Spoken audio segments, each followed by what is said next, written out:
భారతదేశం నుంచి భగవద్గీత ప్రచార నిమిత్తం అమెరికాకు వచ్చి ముఖ్యంగా ఒక మినీ ఇండియా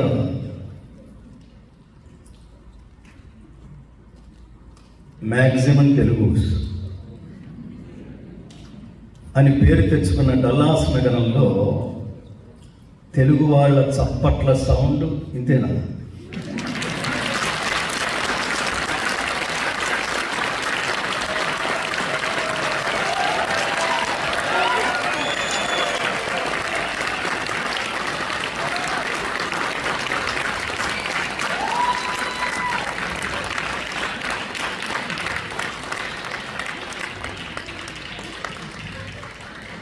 చప్పట్లలో రెండు రకాలు,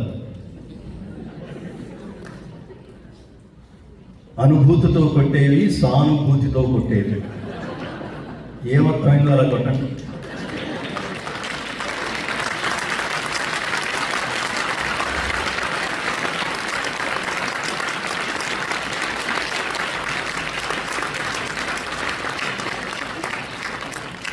మళ్ళీ చప్పట్లలో రెండు రకాలు, మీరు ఫీల్ అయి కొట్టేవి, నేను ఫీల్ అవుతానేమోనని కొట్టేవి. అలా కొట్టండి.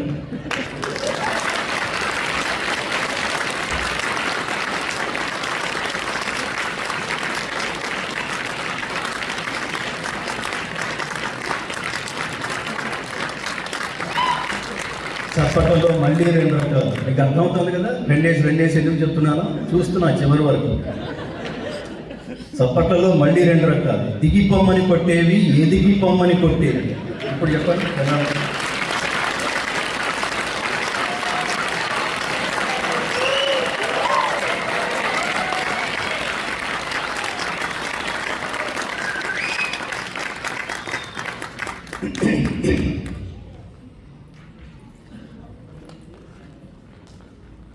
ఎంత లేపడానికి ప్రయత్నించినా మనం కొడితే మాత్రం ఏం కనపడుతుందిలే, ఏం కనపడుతుందిలే అని ధైర్యంగా కూర్చున్న వెనక నుంచి 5 వరుసల వాళ్ళకి నేను కొడుతున్నా చప్పట్లు.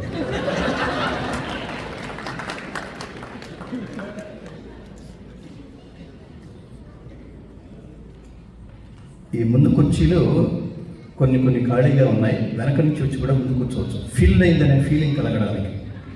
ఎందుకంటే the greatest personality development discourse on this globe is only Bhagavad Gita. అది భారతదేశంలో మాత్రమే పుట్టిన గుడిసె. వచ్చేయండి, ముందుకు వచ్చేయండి. నేను చెప్పిన ముందు కుర్చీలోకి మాత్రమే కాదు, జీవితంలో కూడా ముందు వస్తారు. రండి.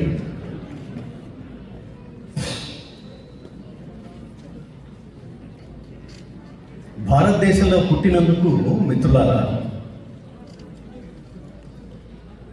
తర్వాత తరాల వాళ్ళకి మనం అందించవలసిన వారసత్వ సంపద ఏమిటో తెలుసా? ముందు ముఖ్యంగా 3 స్లోగన్స్ నేర్పించండి మన నెక్స్ట్ జనరేషన్స్కి.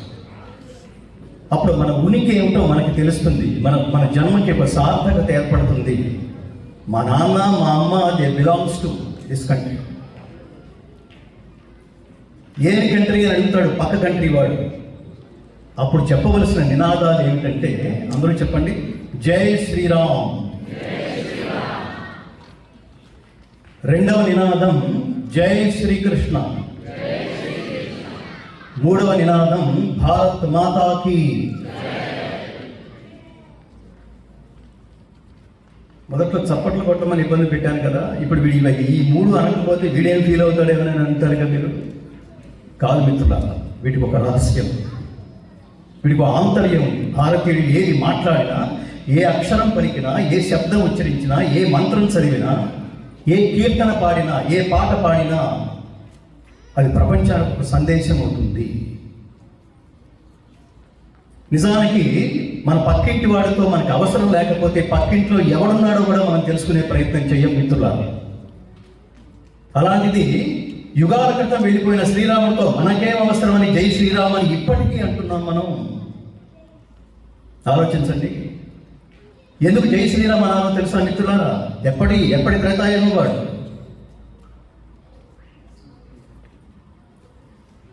మన ఫ్యామిలీలోనే మీ ముత్తాత ఎవరంటే బుర్రపోకుంటాం, ఆయన పేరు తెలియదు మనకి. అలాంటిది వెళ్ళిపోయిన శ్రీరాముడితో మనకేమి అవసరమని ఇవాటికి మనం మాట్లాడుకుంటున్నామంటే, అంటే వెళ్ళిపోయిన తర్వాత కూడా గుర్తు చేసుకుంటున్నామంటే ఉన్న కాలంలో వాడు ఏదో చేశాడని అర్థం. ఎవరిని గుర్తు పెట్టుకున్నా ఇదే థియరీ మిత్రులారా. జీవితం ఎంత ఉన్నతంగా ఉత్తమంగా గడపాలో భారతదేశమే చెప్పగలదు ప్రపంచానికి. ప్రపంచం నుంచి మనం నేర్చుకోవాల్సింది ఏమీ లేదు జ్ఞానానికి సంబంధించి. అలా శ్రీరాము నుంచి మనం నేర్చుకోవాల్సి వచ్చింది, జీవితం అంటే సుఖంగా బతకడం కాదు, ధర్మంగా బతకడం. జీవితం అంటే కంఫర్టబుల్గా బతకడం కాదు, లగ్జరీగా బతకడం కాదు, ధర్మంగా బతకడం. జీవితం అంటే ఉన్న కాలంలో బతకడం కాదు, లేని కాలంలో కూడా మనం చేసే ఉత్తమమైన ఉన్నతమైన పనుల ద్వారా బతకడం అని తను ఆచరించి ప్రపంచానికి చూపించాడు. అందుకనే జై శ్రీరామ్.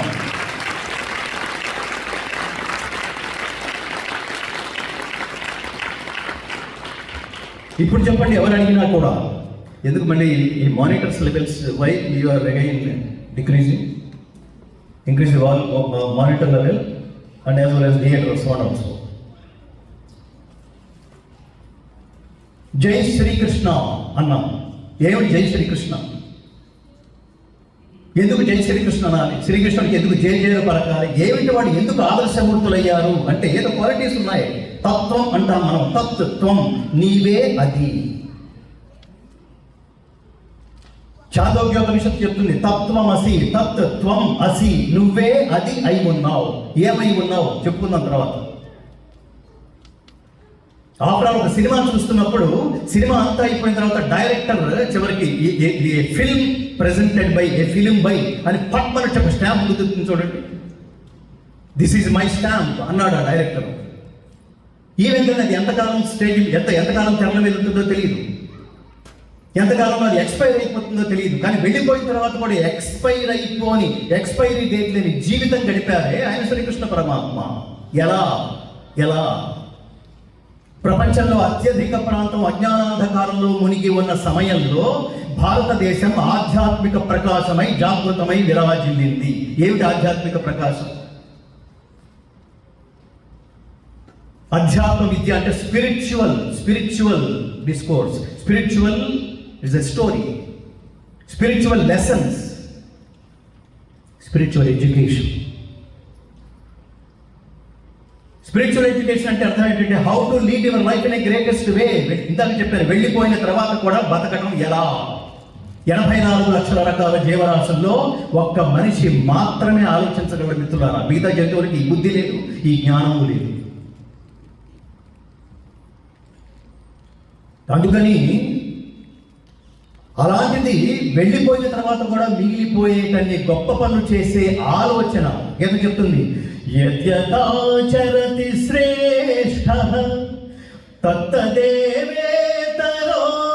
జనః సయత్ ప్రమాణం కురుతే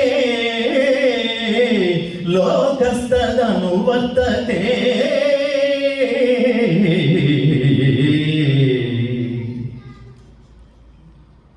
నానా ప్రపంచంలో ఎవడు నీ వంక చూసినా ఒరే బతుకంటే ఇలా బతకాలరా, ఇన్స్పిరేషన్ అంటే ఇలా ఇవ్వాలరా, జీవితం అంటే ఇలా ఇవ్వాలరా.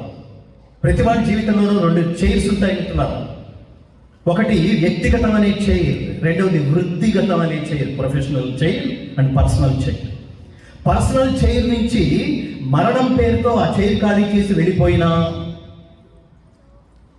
లేదా వృత్తి పేరుతో రిటైర్మెంట్ పేరుతో ఆ చైర్ ఖాళీ చేసి వెళ్ళిపోయినా, వృత్తి నుంచి తొలగిపోయినా, అప్పటి వరకు మనతో అనుబంధం ఏర్పరచుకున్న వాళ్ళందరూ కంట తడి పెట్టుకుంటూ really we miss you sir అని ఏడవాలి. అది లైఫ్.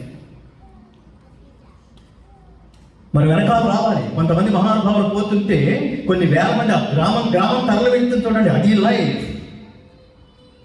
ఎసెన్స్ ఆఫ్ లైఫ్ అంటే ఏమిటో చెప్తుంది భగవద్గీత. దాని లోతులకు వెళ్లే ముందు అసలు భారతదేశమే ప్రపంచానికి నేర్పిన గొప్ప ఎక్స్ప్రెషన్ ఏమిటో తెలుసా? థ్యాంక్స్, కృతజ్ఞత. అమెరికాలో సంవత్సరానికి ఒకసారి మాట్లాడుకుంటారు థ్యాంక్స్ గివింగ్ డే. మనం ఏమిటంటే every next minute of your life is a bonus given by the God. Next క్షణం, తదుపరి క్షణం ఆరోగ్యంగా ఆనందంగా బతికున్నాము అంటే పరమాత్మ మనకు పెట్టిన భిక్ష అని అర్థం. ఏది నీకు కాదు. 25 నిమిషాలు అద్భుతమైన స్పీచ్ ప్రిపేర్ అయిన అబ్దుల్ కలాం గారు 11 నిమిషాల్లో మాట్లాడుతూ కూలిపోయారు. నీ చేతిలో ఉందా? ఎంతకాలం బతకాలం?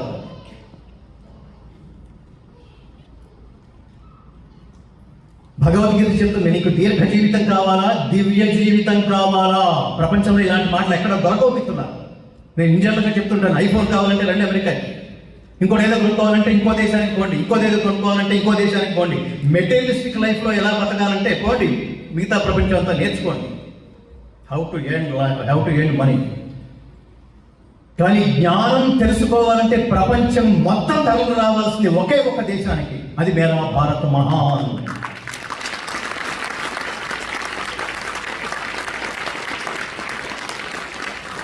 ఇవాళ ఈ వేదిక మీద నేను కృతజ్ఞతలు చెప్పుకోవాల్సిన మహాత్ములు ఉన్నారు. వాళ్ళని ఖచ్చితంగా మహాత్ములే.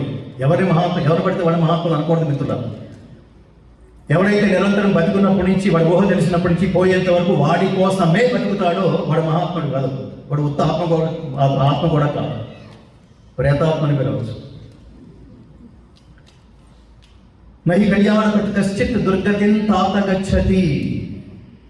ఎవడు వాడి కోసం కాకుండా నిరంతరం బిజీగా, మనకు డబ్బు అవసరమే, అందుకు మన ఉద్యోగం అవసరమే, అందుకు వ్యాపారం అవసరమే,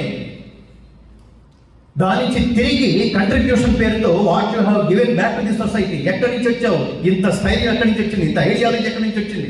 ఇంత ప్రోత్సాహం ఎక్కడి నుంచి వచ్చింది? నథింగ్ స్టేజ్ నుంచి సంథింగ్ స్టేజ్కి ఎలా ఎదిగావు? ఎంతమంది సపోర్ట్తో ఎదిగావు? తిరిగి ఇప్పుడు వాళ్ళందరికీ ఏం థ్యాంక్స్ చెప్తున్నావా? ఒక జీవితకాలం మొత్తం మీద.